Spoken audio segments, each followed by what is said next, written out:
One of the problems that has been holding black people backward, especially in the continent of Africa, is simply the fact that we are a people that hardly hold ourselves accountable for whatever we do or for our deeds. Rather, we blame it on every person, but not on ourselves.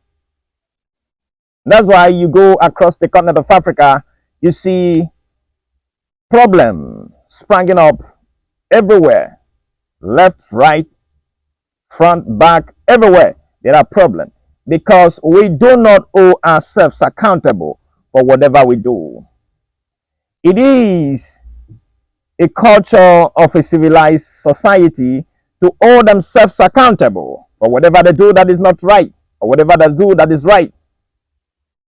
For instance, if you, for instance, take my own nation, for example, if you catch a politician who loot money and you take him to court, then people who actually believe in that political party, instead of them saying that that man or that woman should be held accountable according to the rule of law in the country, and if found guilty, should be punishable under the rule of law.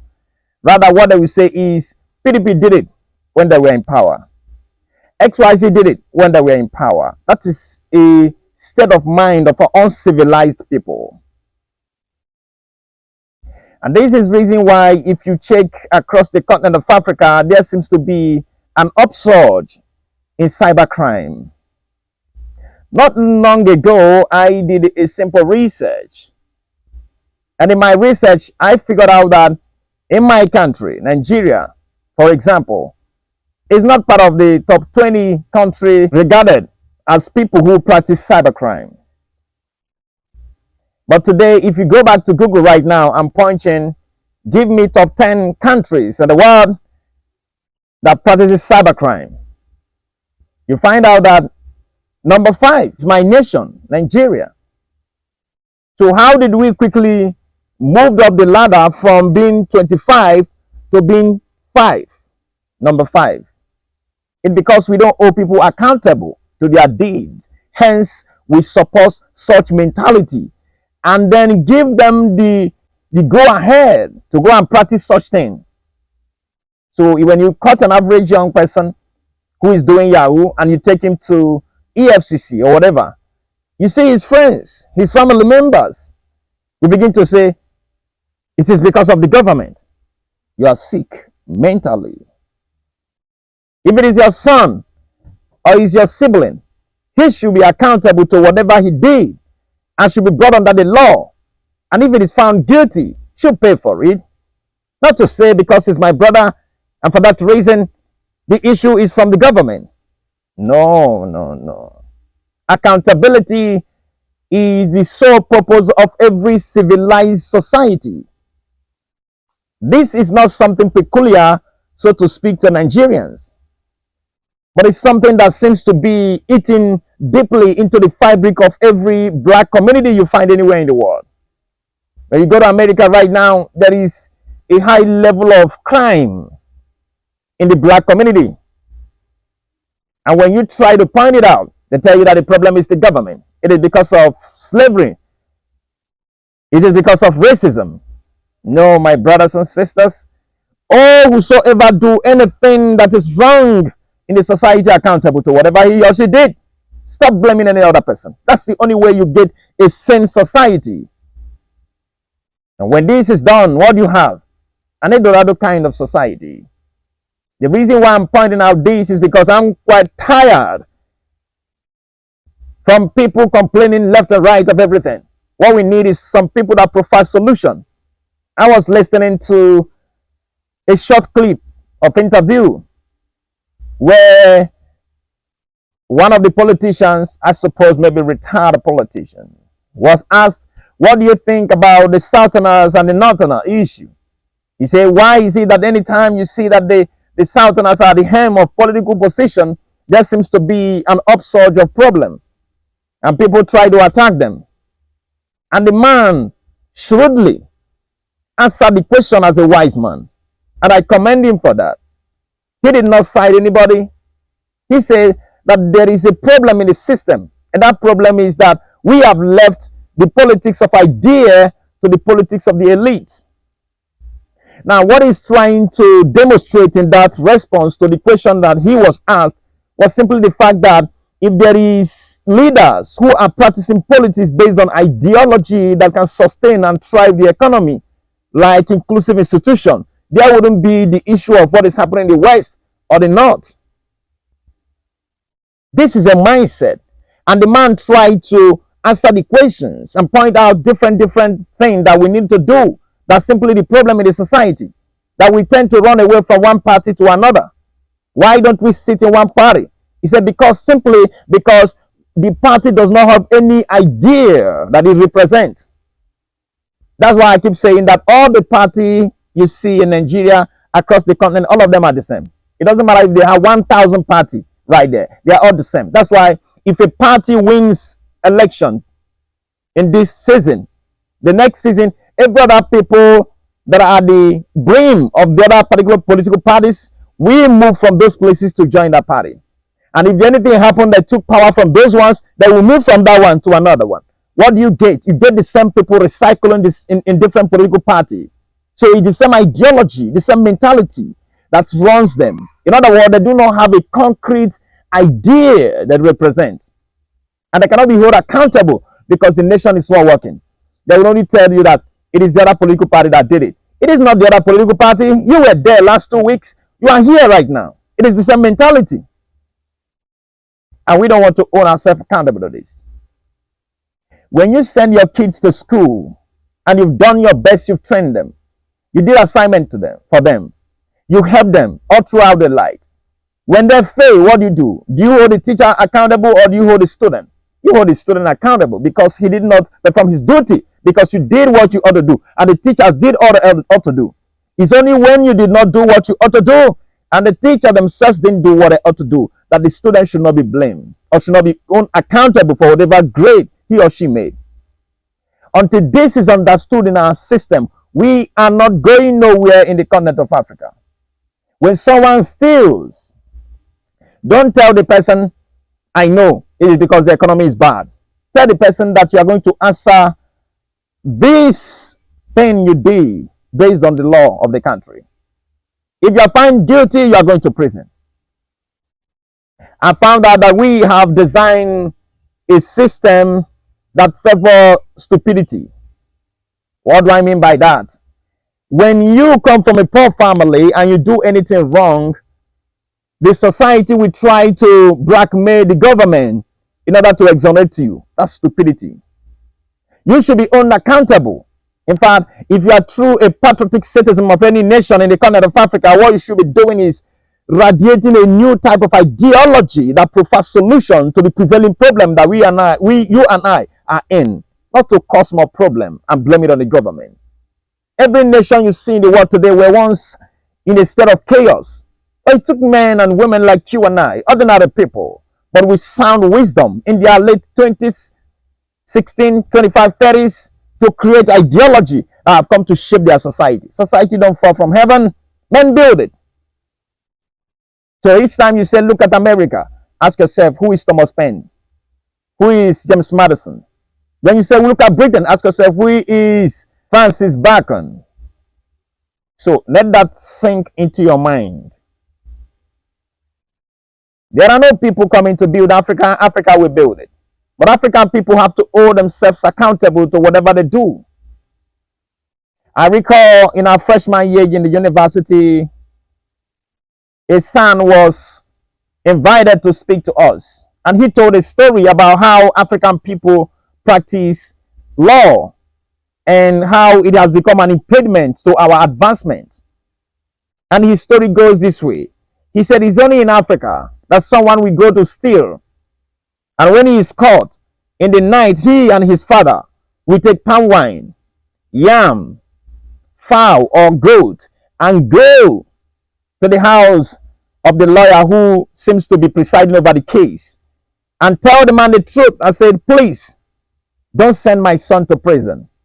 And he said most of the lawyers will take that and waive the case. And the person will go scot-free. He said if it's him, what he's going to do? He said he's going to take all those gifts and he's still going to send your son to prison. He said we need to own ourselves accountable to the things we do. Otherwise, the society will continue to be in chaos. It's a simple mentality. I used to think that those days that all of us were looking at the man, we're observing him, we may say he's a bad man. But now I realize that that is what it means to have integrity, to be raised in ethical value. Otherwise, society will crumble. And this is what we lack in the continent of Africa. And the moment we get it all right, everything changes. Call your son to order. Call your daughter to order. There are rules and regulations that guides the country and the continent you are in. You are not to break it. If you break it, you go to prison. Stop all of these dumb things we are doing and blaming it on other people. If you hold an average adult in Africa, you say, why are you not developing economically, academically? He said, it is because of neocolonialism. It is because of colonialism. It is because of imperialism. That's not the reason. It's because you have not been able to sit up and design a system that will help your people to thrive. What is a leader? A leader is one who is ideological enough to mobilize his people and use them to accomplish a common goal. You are not able to do that, or you blame it on colonialism. Hold yourself accountable. If you can't govern, leave the office of those who can. We do not put people in the position to complain to us. We place people there to provide solution to the problem that have become a prevailing situation in our society. When we think in this manner, everything changes. You are a teacher, you're a lecturer, you're a professor. If you take a bribe from a student, or you sleep with somebody's daughter to pass her an exam, who do you blame? When you are caught, you say it is because of the government. There is no one you can catch in Africa that is doing something wrong that will say, yes, I did it. They will always want to blame something. And the same way it is when you go to black community in America, and then Latin America, you go to Haiti. That's why the countries are not developing. Until we begin to own ourselves accountable to whatever we do, we cannot actually scale our civilization. The brains we have is the same brain they have. They are not better off. The only difference is what they have come to hold grip of. If you do evil, if you do something that breaks the law, you pay according to the rule of law. Nobody's going to say sorry. That's why today, now we are living in a religious system. So when you do something, the next thing is, you are a Christian, please forgive. No, you pay. If it is monetary, you pay. If it's going to prison, you go to prison. So that other people will not repeat it. But we say, no, just forgive him, let him go, he will not do it again. Now he returns to the sin again. He do it again and again and again and again, and it become a religion for him. He's here. In my type of police, I tell people, I must make it very clear to everybody that this is the way we live here. If you are not interested, you find your own country. In fact, there are a lot of places in the space where you can go and find your own country. You can go and then begin to compete with Elon Musk. You can go find your own place there. But as long as you are living in this geographical location, there are rules and regulations. There are laws that govern this place. And if you are not ready to work according to the rule of law, you're going to go to prison. And if you break the law, I must send you to prison. The moment we understand this and establish it and stand with it, everything changes. You go to Singapore, there are some little things we do and we waive it. You do it there, you go to prison. You know why it's working? Because they hold people accountable to whatever they do. They do not say, please forgive him, he will not do it again. No.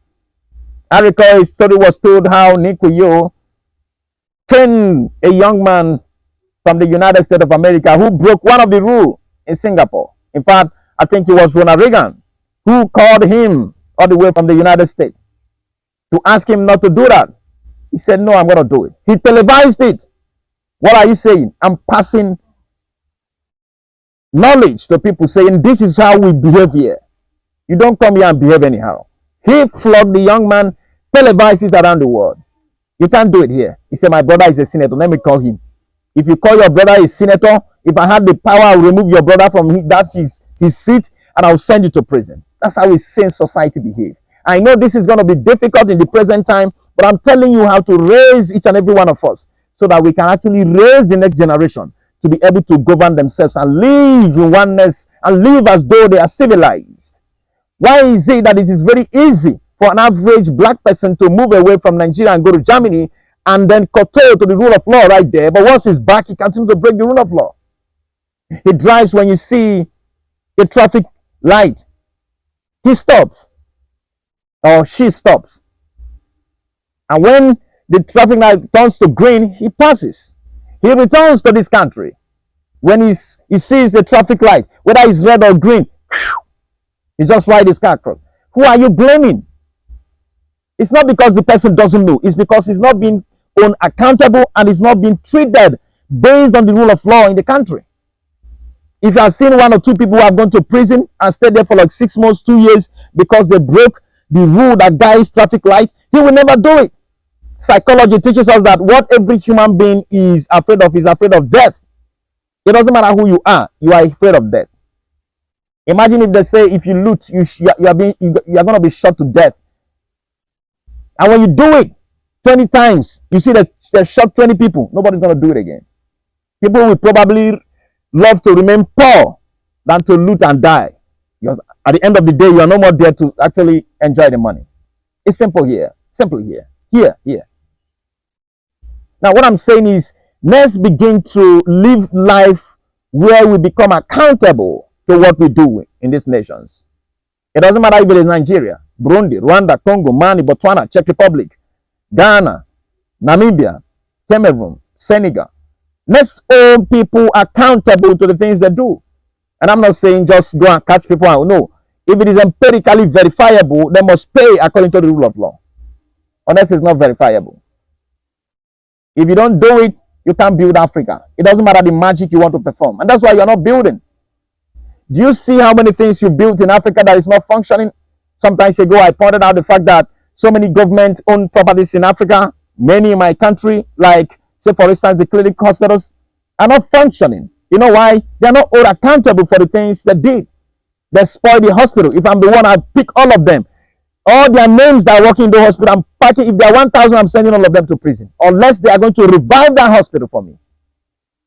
It's because they do anyhow. They still go and use money made from oil to pay them. So they are finding themselves who can do anything we like and get away with it. So whatever revenue we make, we share it. Nothing's going to happen. But if 20 people have been sent to prison from that particular place, nobody's going to do that again. That is how China is building. That's how America is building. That's how Singapore is building. That's how Germany is building. That's how Japan is building. Do you want to build? That's how you should build. You are not different from them. We are all human beings. We are all conditioned to live a certain life. You must achieve a certain goal. You must be called to order in order to live a certain life in a society. You are not allowed to live as you like. You are not living in anarchy. This is democracy. Government of the people, by the people, and for the people. There's rules that guide that government. You must understand this. And when this is articulated by every single one of us, everything changes. Everybody knows what I will do and what I will not do. I know that if I do this, I'm going to prison, or probably I'm going to be shot to death. If I know that instinctively, and because of the way my psychology is built as a human being, genetically, I will not do it. Because if I do it, I find myself in a prison. Let's raise those behind us for this. I know what I'm saying.